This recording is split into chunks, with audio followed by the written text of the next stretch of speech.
we just started and we spent like the last 15 minutes of me just getting my camera ready. And I'm glad I'm with someone today who's an experienced media personality and has built a business based on how experienced he is. I watch his videos on Instagram.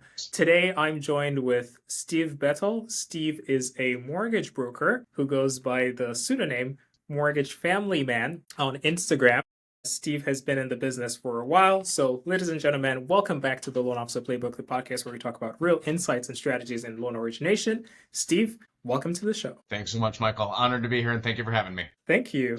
I'm glad to have the IQ of media be raised in the podcast. You know, we can't control technology, as we joked about. So we're here and ready, right? Yes, we're here and ready. I think one of the things that you've done really, really well is your audience is one of the strongest I've seen, just because I noticed that you consistently get the amount of views that you get on your videos. But sometimes I see like you just posted a video like 3 hours ago and it's like 700 likes. And it's not like gaining 10 million views. It's like, okay, 20,000 views, but it's a very engaged audience. Like Sure. your view to like ratio, like I think your community is actually very tight knit. How did you get started in building that tight knit community? It's one thing to build like community with like high views, but one like community that's like more tight knit. Yeah, so I mean, I would say as candidly as I can be, I didn't necessarily have a strategy, if you will, going into it. I was not a social media guy, if you will. Like I'm a hotel guy that happened to get into mortgages that said I need to market myself, and how do you do it? So I started creating content, and this is now 3 years ago. And back then I was the boring loan officer online talking about mortgages. And you'd go on and you'd hear my video about a 2-1 buy down and all of her crap was the mortgage stuff that day. So my answer to your question is I stopped talking about mortgages because no one cares. I started posting things that people can use and value within my world, if you will, and will give them benefit within what I'm doing with them. But it's not like, hey, here's this mortgage product because you're going to do it and I'm going to walk you into it and then you're done. Right. So you make it sound so humble, and it might be one it might be one of your qualities too. I think you make your videos very personal. You talk about doing stuff around the house, or going on a trip with your family. Like I know that you went on a trip with your family, and then we talked about it. Yep. Yeah, and so if I'm gonna remember Steve, I'm gonna remember Steve as someone who went to Canada with his wife and kids, and someone who I can relate to on a personal level, rather than like someone who's talking about what's today's rates on social media, when's the Fed cutting rates, what's like, how do you refinance and all of those stuff. You are creating more of a personal relationship with your audience. Would you say that's fair? 100%, yes. And that's always been my goal. I mean, I learned a long time ago that work-life balance, if you will, is not a real thing. It's your life and work and everything is all in one. And when I really embraced that and said, hey, Mortgage Family Man, that's my brand, that's who I am, it's all one, the mortgage, the family, everything, you're right. And again, I have much more fun sharing the fun stuff, the family stuff, the whatever stuff, the cool tips for your house than, again, talking about it right every day. I mean, what tips would you give to someone who says, well, I don't think my life is interesting to share about? If someone is a young mortgage broker, wants to build a brand for themselves online, and wants to follow your playbook, but they don't think their life is interesting enough. Like, do you have any tips for them? You know, it's a great question, and it's something I get that question in a roundabout way from a lot of people. How do I get over that hump, if you will, of doing social media? Whether it's the fear, I'm not interested enough, whatever. And the first answer I can give you, and as cliche as it is just do it. Like, there's so much stuff out there. By the time someone watches my video, they forgot about me 12 seconds later. Like, that's the reality. So you'd rather be out there than not at all. But the second thing I can say to your exact question is everyone has something that is interesting about them. Whether they think it is or not is really where the brain block is. But again, did I really think that people would find interesting how I organize my socks in my drawer or how I clean my dryer? Like, no. but it's valuable information. It's things that people need to do in their life. It's something that someone else is doing. And we all know now, if someone is doing it, there's another 10,000 people asking the same question. So get over yourself and do it. And it's sort of like an infinite content idea loop because you're always doing stuff in your life anyway. So I don't think you find yourself spending hours scripting videos and then pre-planning like months ahead because you just wing it. Yeah, no, and it's the funny thing that a lot of people are very surprised at with my content is, yes, as I go through my day, I have a list on my phone for each of my video series. There's 4 or 5 of them now. So if I get an idea, I throw that idea on the list. That way I have something to reference back to. I know at least something if I'm not thinking that day, if you will. But Yeah. I have yet to this day, almost 3 years later, scripted a video. Like, I'll get an idea in my head, I'll go through it a little bit. Most of the time it's a one-cut shot, and I go. And even for the first 18 months, I edited everything. Like, it wasn't until sometime last year where I got a virtual assistant to help me edit, and at least that's taken a little bit off my plate. But it's all me. It's all very natural. It's just idea, record, go. How did you come across your virtual assistant? I'm thinking if someone is a mortgage broker that wants to delegate some sort of like their social media to a virtual assistant, does that person need to know about the mortgage business, or can you get someone that you can train? How do you balance that? No, it's a great question. And actually, I have 2 virtual assistants at this point that I've used. One is a far longer one, not the one I'm referring to that edits. My first one is a social media personal. I employed them almost 3 years ago. And what they do is my basic engagement. So they are the one that is following other accounts, that are finding accounts for me to engage with, that is really bringing the algorithm up. Because at the end of the day, let's be real. I can't record and do my job and be on social media all day long. And the algorithm needs that to push the funnel. So I have someone helping me in the background to get a lot of things out there. But the flip side is the recording one. And that literally was a referral from one of my real estate partners, someone that he used, and said, hey, he's a video editor. He's great. He's cheap. Reach out to him. And that's it. And literally, the guy has no knowledge of mortgages. I record my video in the morning. I send it to him, edits it. By 3, 4 o'clock, he sends me the rough cut. I basically every day am responding simply with edit these few words, whatever, because he is foreign. He is not from here. So there's a little bit of a language barrier that the AI or whatever doesn't catch, if you will. So I say, hey, add an S to this word, change this one, whatever, make it proper, and then we're good. And that's it. And literally, I type my copy on my computer. It takes me 3 minutes and go. Yeah, it's like you're running a lean operation where you don't have a huge team. It's just you and 2 VAs. One is specialized for engagements, the other one specialized for editing. And then you just coordinate both of them, and still gives you enough time to do your family stuff, still gives you enough time to do your job. And I'm curious, does it help having a large following on social media for, let's say, getting referral partners? And also, does it also help acquiring new customers? Because one of the things about social media is it is very ephemeral, very short-lived. Someone sees your video for like 10 seconds and they skip, like you mentioned before. Does that translate to the business side of things, and how much does it translate? So it's a great question, and it's something that I think a lot of people in my shoes going into social media would probably pause at, because it is such a long play and it's not delivering in the way that most people would think. So I'll answer your question in 2 pieces. So when I started the social media journey, within the first year, I did loans for about 3 to 5 old high school friends, like people that I had known in the past that I would have probably never interacted with again without social, but they know me, they trust me, they saw I was out there, so they saw what I was doing, they wanted to reach out. So that's awesome. And again, that was a cool feather in my cap, if you will, helped give me some confidence, but that's not the reality of what social is. Most people are not seeing the mortgage video being like, oh, cool, I want to work with that guy. Call him up. Let's do my mortgage. So what I give people context to is it has to feed the greater funnel, meaning I'm out there doing networking and other things. I'm out there communicating with clients. I'm out there doing all these things in person as a human.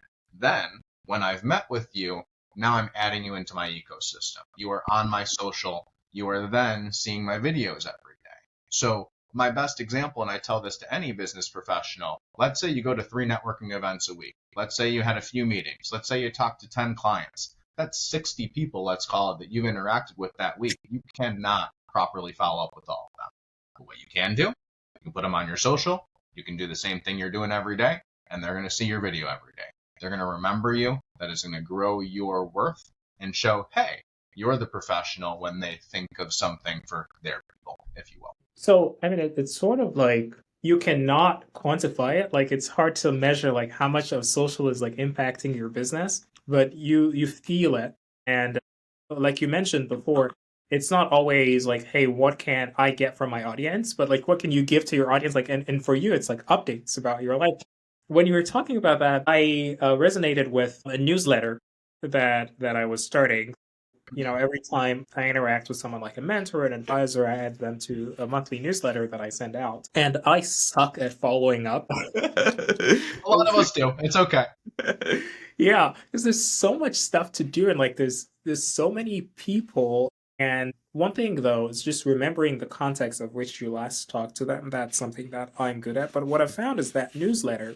I send out the newsletter once a month. Some people unsubscribe, that's fine. And then folks reply back and say, oh, hey, it's good that you're doing this, doing that, and then give advice. But it's only once a month. And like you could disseminate a lot of sort of like updates and follow up without having that one-on-one contact. And that's something that social media can do at scale. You have a 20,000 person newsletter, maybe millions with the number of views that you're getting. So that's your newsletter right there. Exactly. No, and I mean, it's all platforms. I mean, it's Instagram, Facebook, LinkedIn, TikTok. And I also have my CRM and I have my other things. And it's all feeding the funnel. It is all plays together. But the social, you're right, does every single day drip something on someone. And again, for anyone that's thinking about social, this is the biggest piece. I can tell you for a fact, call it 90% of everyone that's watching has never commented on a video. But everywhere I go, people are, oh my goodness, I saw that video. That was great. I like that, whatever, because they are watching. Okay. Do you feel like you've tightly coupled the business too much to you and your brand? Not really. I mean, at the end of the day, especially now in business, the personal brand is the business. Like, let's be real. I mean, there's still these gigantic brands out there and they have the trust and they have a lot of that, but the way of the world is changing. Personal brand, that individual is winning. And I saw that years ago when I went out into the broker world, if you will. I mean, I've been doing mortgages almost 12 years now, but the broker world is probably about 3. When I came to this side, that's what I noticed is that I was out to the networking things. I was out to the chamber events. I was out to all this stuff, and I was talking about my brokerage. And sure, we have a great name. We have a good trust. We have a good reputation. But I'm feeding their funnel, and I'm talking about something that people can't directly relate to, per se. So I said, hey, I'm going to take the page out of the real estate book. You have whatever, Keller Williams with the Steve team, for example. So I said, okay, I got my brokerage. Now I have Mortgage Family Man, and start building my following and building that individual that people can relate to, because they don't want to work with large 1, 2, 3 bank. They want to work with Steve. They want to work with a guy that they trust, that knows going to walk through them and has a family and understands their finances and their way of thinking. And it's far bigger than that. Right. Do you plan to scale your brand beyond the channels that you have right now?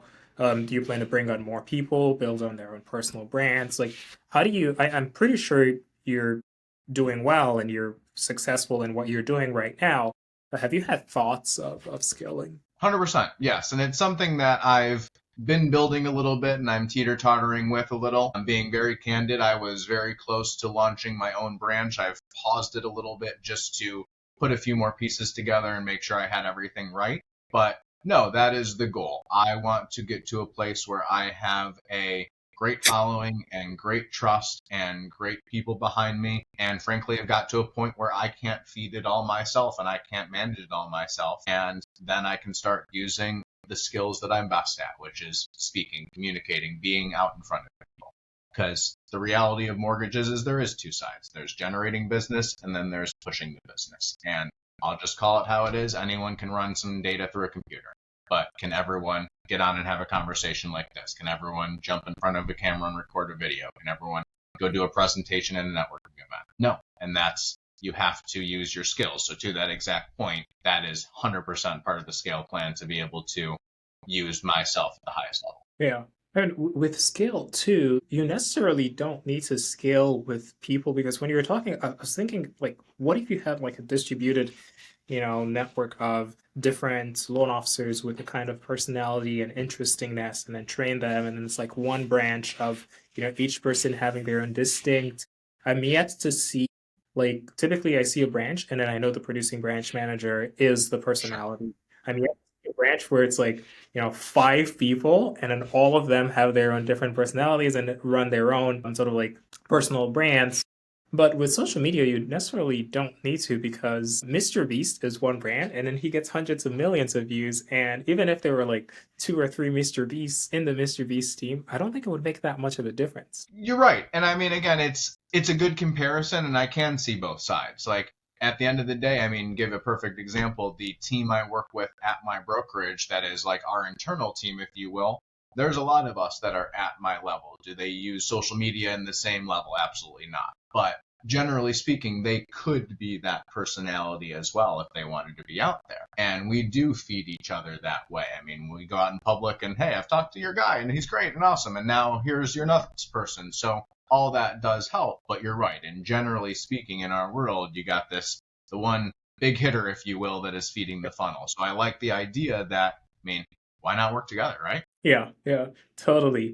Are people receptive to that idea? Like, are loan officers coming to terms with being out there and then building their own brands, or is it still more of just a younger generation of loan officers? It's both sides from what I've seen. It's funny, the question, because I have a business coach that I got connected with now 3 years ago, roughly. And he's a big reason of my personal brand and kind of the way I think, if you will. And that was his mindset. Like, he's out in Florida. He got his attention by literally climbing palm trees and like going fishing, and like that's his thing. And he coaches some loan officers, and he talks about it, like the exact question: why am I interesting? What am I putting out there? And that's the piece of it, is you have to find your thing. You have to find what you're comfortable talking about, and you're going to find your community, and you're going to build accordingly. But it is all ranges. It's a matter of who's going to accept the fact of just doing it. I mean, again, there's the people on my team that have said they're going to post for 3 years and never have. I have people that reach out to me and ask me all the time, hey, how do you get started on this? Whatever. And like, they never do. There's very tactful tips, if you will, not the right word, but very real tips I can give people on like the basics of how to get this started and some good things to do. But there's no age, there's no difference. It's literally, are you ready to rip the Band-Aid? And with all of this, I mean, there has to be something that keeps you going. When you said there are people who, said, hey, I'm going to start posting. I'm one of those people. I've been wanting to, I built a YouTube channel to a decent sized following. I stopped posting on there and like, I should start doing more social media stuff.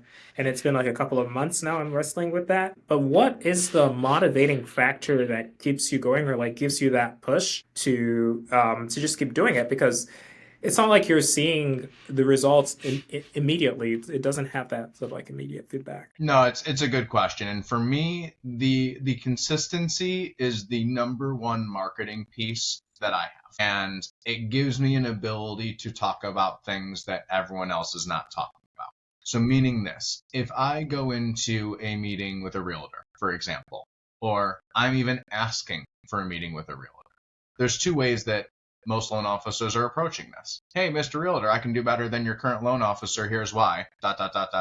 Or Mr. Realtor, hey, what can I do for you that's going to be better? ... Well, I'm going to come in with your third option. Hey, Mr. Realtor, I'm about to be at 1,000 days in a row of posting. I can show you how to use social media to your advantage to keep your audience engaged and bring you in business. And I have some tactical tips on how to do that. ... And here you go. And here's the proof in the pudding. I can't do that if I'm not doing it. So that's the simple motivating factor, is that I have something unique that this allows me to drive that almost no one else can, and I can put anything through that funnel.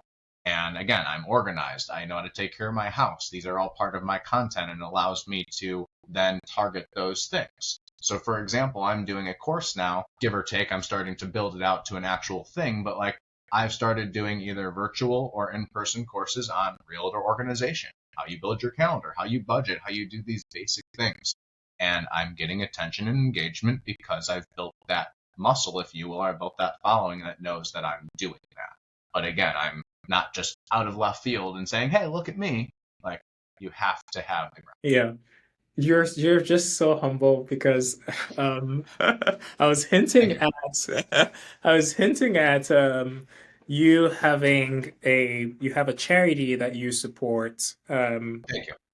with the business that you run. And I think that is a very unique differentiator, but also a unique motivator. Because if you have a cause to go after, and I don't want to give any spoilers, and you can explain it much better than I do. But is it like for every loan that you close, you do something for charity? That is correct. Yes. So when I went out officially into the broker channel and started doing business the way I did, I said, I want to be bigger than myself. I want to do something that is just, I'm not helping you buy a house and making some money. Like, it's great and it's fulfilling that dream. It's huge, but what more can I do?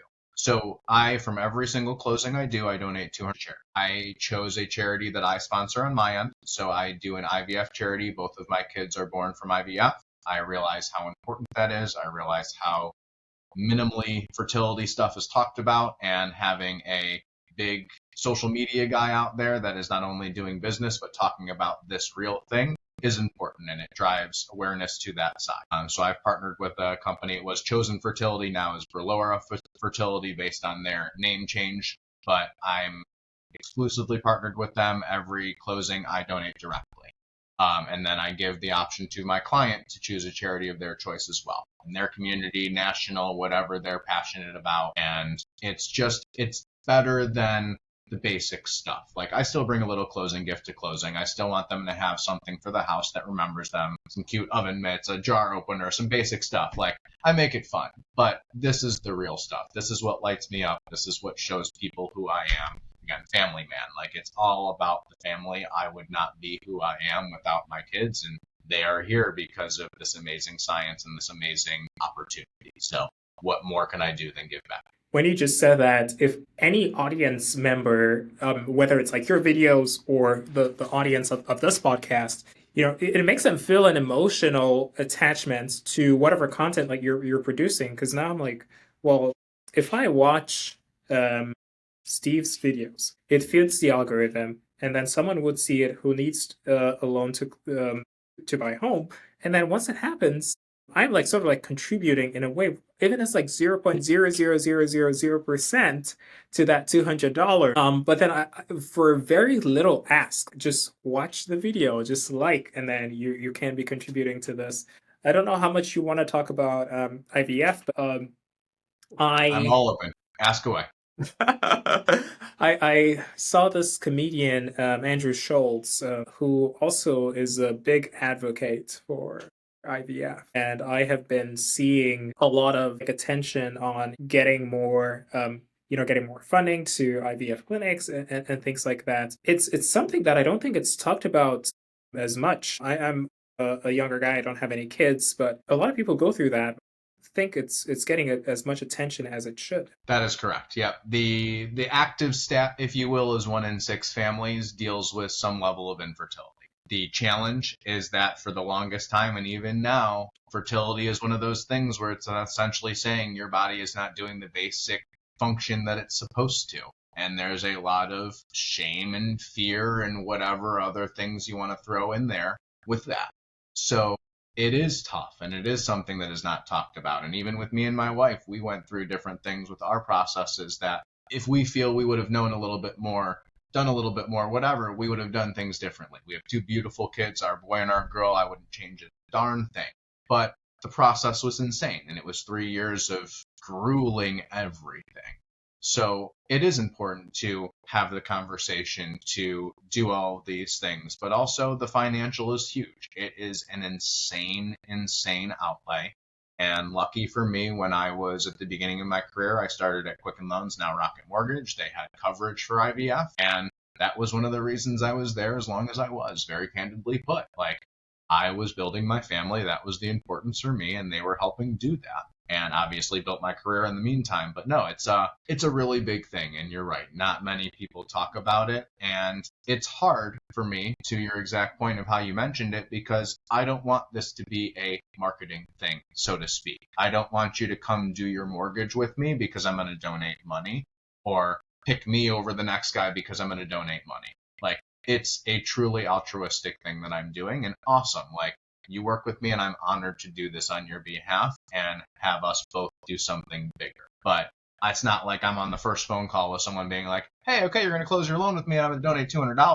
That just feels horribly disingenuous. And it doesn't come off that way at all. I only know about it because we were chatting before the podcast. And then once you told me about it, I'm like, wow, it felt like the best causes are causes that are personal to you. It doesn't feel superficial. It's something that you've gone through and feels very, very natural and dear to your heart. Absolutely.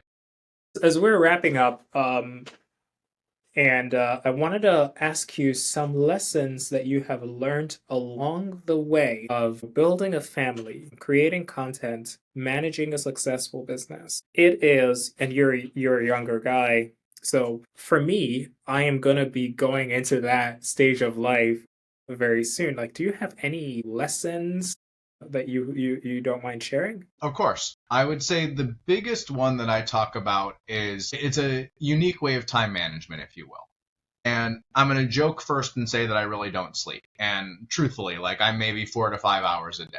But it feeds to what I'm about to say is that I do things that need me and need people when I need them. Meaning, during the day, I'm not doing my mortgage work, really. Like, sure, I'll do something on my computer here and there. I'm going to push the funnel as much as I can, but I'm talking to you. I'm actively talking to clients. I'm doing things that require the person to person. And then at 6 o'clock, as best as I can every day, I take the time for my family. 6 to 9 is their time. Dinner, play, hang out, whatever. Sure, I might have an event. I might have a phone call. Those things trickle in a little bit. But I really try to segment that to say, okay, who is getting my attention and who actively needs it at that time? Everything else fits in when it can. So it goes back to that joke of not sleeping, but once my kids go to sleep at 10 o'clock, my wife's in bed, I come back to my office. And that's when I'm cleaning up my day. That's when I'm going through my calendar. That's when I'm processing 3 loans. That's when I'm setting up the next project, whatever it is, because that's the time when I can get quiet, when I can do my thing, and when people aren't counting on me for something else. So it's prioritization of time, of saying, where does your focus need to be? And again, the rest then comes because I'm using it all as part of the image, if you will. Like, it's genuine and I love it, but I'm at my kids' whatever, and I'm taking a picture. It's on my story. I'm traveling to this. I'm taking a picture. This podcast, like, all of these things are part of that story, showing that you can, quote unquote, do it all. Steve, that is just beautiful. I call it like hyper focus, but hyper personalization, whereas you're focusing on something, whereas you shut everything else down, but like the thing that you're focusing on just gets your immediate focus at that time. I've heard about many successful people that do this, and you come out of a meeting with someone and you're like, oh, wow, he just had my entire attention. And it's like, I'm the only thing that mattered in that meeting, even though like this person does a whole lot of different things. I want to thank you so much for coming on this podcast. This has been a really insightful episode about, building a business while managing a family, having an online presence, just symbiotically relating all of those things together in a loop. Steve, how can our audience reach out to you? Absolutely, yes. So first step would be through my social, either Facebook or Instagram. It's steve.mortgagefamilyman is my handle. Feel free to shoot me a DM on either platform, and then I'd be honored to talk to you, and we can connect further. Cell phone, email, whatever. I'll give you a call. Awesome. Folks, this has been another episode of the Loan Officer Playbook, and I'll see you in the next one. Thank you, Michael.